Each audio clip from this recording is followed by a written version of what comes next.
Hi, I'm Lucía Ugarte, and today I'm thrilled to bring you an exclusive interview with top talents behind the Killer's Game. And joining me are the brilliant director, J.J. Perry, and the electrifying actor, Marko Zaror. Nice to meet you, both of us. And first of all, JJ, I want to start with you because you mentioned that this film is a love letter to your Hungarian roots. And I would love to know, how did your personal connection with the location influencing the narrative film and the visual aesthetics? So my grandfather, who raised me in Texas, was from Hungary. His name was Zoli. So, you know, growing up in South Texas, everybody's kind of like, how y'all doing? But there was, my grandfather Zoli had this really thick accent, and he was eating chicken paprika, so the paprika smell, all those things. I got used to hearing this accent. I worked in Hungary the first time in 2013. I did 2 movies there, and I kind of fell in love with this city. And the Hungarian crew, I was like, hey, I'm Hungarian. They're like bullshit. And I called my grandfather, and he spoke to them in Hungarian. All of a sudden, they accept me. But the city was so beautiful. Like, I remember thinking to myself, while we were filming these movies, we weren't really filming them, the sights of the movies. And I thought, what a waste, because it has so much character. I don't know if you've ever been to Budapest. I've never been before, but they say that it's amazing. No? Budapest is a special city. Unbelievable. Yeah. Central European, its own architecture. They have their own language. It's very Hungarian. You know, it's like you go to Prague or you go somewhere else. You can get lost some places in Eastern Europe where in one place it looks like everywhere else. Budapest is Budapest. So getting there and being able to do this movie there was like a love letter for my grandfather. And using, like, in my mind, Budapest was number 3 on the call sheet.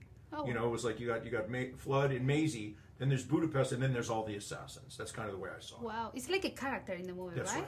That's so interesting as a director that you choose that, like, your personal life between the narrative.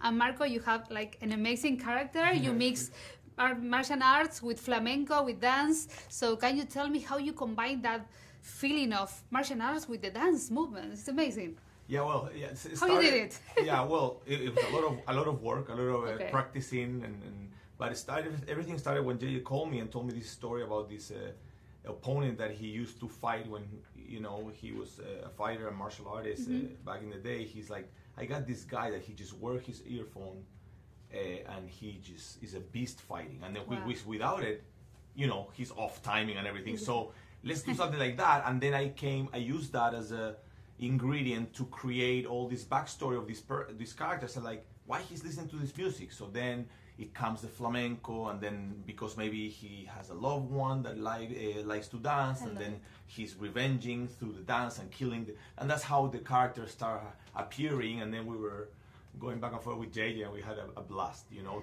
combining the steps, or the kicks, and with the fingers of flamenco, and you know, it was very, very nice. You already know flamenco? No, I had to. Oh, wow! No, just learn everything. Yeah, I would try. I had to see videos and stuff. And JJ joined to the classes, to the lessons. No, JJ, I like salsa. I know. I'm from Texas. Salsa. I'm from Texas. Oh, so you dance a little bit. A little bit. Yeah.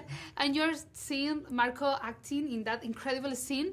What do you think as a director? What do you feel? Because you feel like, I'm doing something great here? Yeah, I mean, listen, we filmed it very quickly. And when I was thinking of the Botas character, we wrote the character into the script. It wasn't in the script, and I wrote it with Marko in mind. Because we're old friends. I'm a huge fan of him as an actor and as a martial artist. He's a bro. And you know, if you're going to go somewhere and do something difficult, you want to call all your friends. Like, if you know you're going to get in a fight somewhere, call everyone that you know that can fight and is cool. So he showed up, and I knew he was going to take the ball. I knew he was going to, I was going to throw 10 cents. He was going to make it 30. All of a sudden it was going to be $100. It was just going to be like, I knew it was going to compound, and he just absolutely crushed it. And him and Dave loves it. Dave loves Marko. It was so much fun to watch those two. Yes, and finally, I need 2 questions because I have only 1 minute.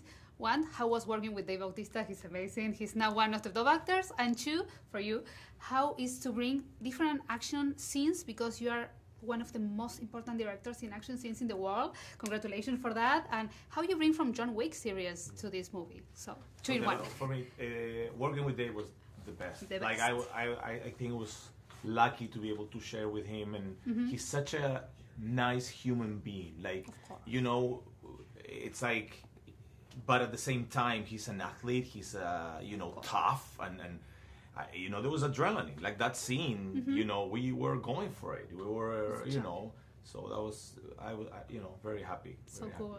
Mm-hmm. So for me, like it's been a real blessing for me to be able to work on all these movies and with some of the great masters when I was a stuntman, and getting to work in 36 countries in 34 years. Wow. So you get influenced by everything that you do in your life. And now at 57, for me, it's like getting the opportunity to direct. I never imagined that I was going to be a director. I'm super grateful for it. You never imagined? No, I never thought. I thought I'm going to be a stuntman, and then when that ended, I became a stunt coordinator. Then in that end, became a second unit director. But my opportunity to direct came, and I'm super grateful for it. But I still think we have some things to do. Of course. So yeah, I'm grateful, and hopefully we'll do a Killer's Game too, and maybe Botas comes back with a peg leg. More projects coming up. I'm so excited to know that. I hope we do. Oh, thank you so much for your time. So tomorrow, everyone, I'm going to come to see the Killer's Game. Invite to all the Chicas Guapas. Okay. Chicas Guapas. Yeah. Come. Let's do it. Chicas Guapas. Vengan a ver. Ven a ver. Killer's Game. Killer's Game. Yay! Thank you so much.